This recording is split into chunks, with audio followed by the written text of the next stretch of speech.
So just thinking about, obviously in the world we live in today, we hear a lot about sex, certainly in terms of the church's perspective on that.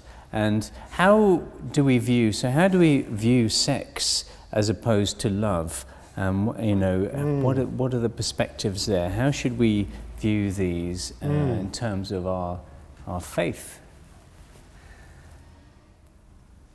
In the Christian perspective of the human person, particularly through the Catholic tradition where we're made of soul and body, love is a spiritual thing. It comes from the power of freedom, of self-gift, of wanting and willing, ultimately of wanting the good of the other person. And if that wanting is returned, communion develops. So love at its heart is a spiritual decision which is enacted with and through the body, but it's sourced as something spiritual. Indeed, God is, in his nature, purely spiritual. So the body is the way in which we live out and enact love, and indeed express love to another person. And the normal acts of loving are through generous acts, giving presents, touch, the use of the eyes, etc. The act of sex is not, in the Catholic tradition, seen as the high point of loving. Orgasm is not the high point of loving. That'd be difficult for us because Jesus never had sex and yet he loved like no person has ever loved. And he actually said himself, there's no marriage in heaven, which is the proper place for sex.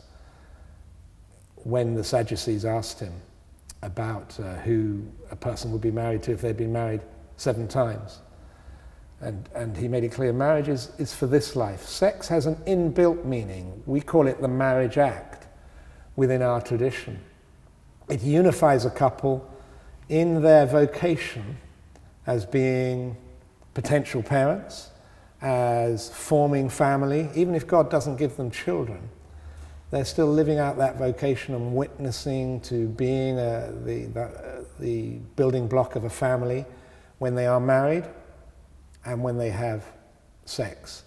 So sex, by 15 billion years of evolution, if you like, or 4 billion years of the evolution of life, is linked with procreation, which is a fundamental dynamic of natural selection and of species being successful and surviving if they procreate well in their environment, in their niche. So it's clearly been linked to procreation. Now in the human species, that's not simply a biological thing anymore. Because we are spirits, procreation is linked to the formation and education of an eternal life, hopefully getting to heaven. So it becomes a foundational aspect of a profoundly dignified and crucial vocation. So it doesn't deny the biology, but the biology is swept up to a deeper level. But it becomes a highly sacred act. It's not just biological, it's spiritual, both in its procreative sense, but there's also more going on. It's unifying the parents, it's forming the parents. So it's not just simply an expression of love. It's certainly not the high point of loving. Once you make it the high point of loving, actually it ends up, as our society has witnessed, to being something you can use anywhere because it's good for people to love. And what if no one's perfectly loving anyway? We all have bits of selfishness, so you can begin to use it when it's not such perfect loving. And nowadays it's used really for any consenting adults who wants it for any reason whatsoever. And that's what was predicted, for instance, when Pope Paul VI wrote a letter called Humanae Vitae. He predicted that the extent to which culture separates sex from its orientation to the formation of potential parents and the formation of family is the extent to which a lot's going to unravel, because you're going to start confusing sex as just another act of loving, which it's not. It has an inbuilt meaning, built in by billions of years of evolution, that has now become a sacred act between the bride and the bridegroom in the image of Christ and his church, according to the biblical revelation. So there's very rich meanings in the Judeo-Christian revelation added on top to what we can know just purely through nature.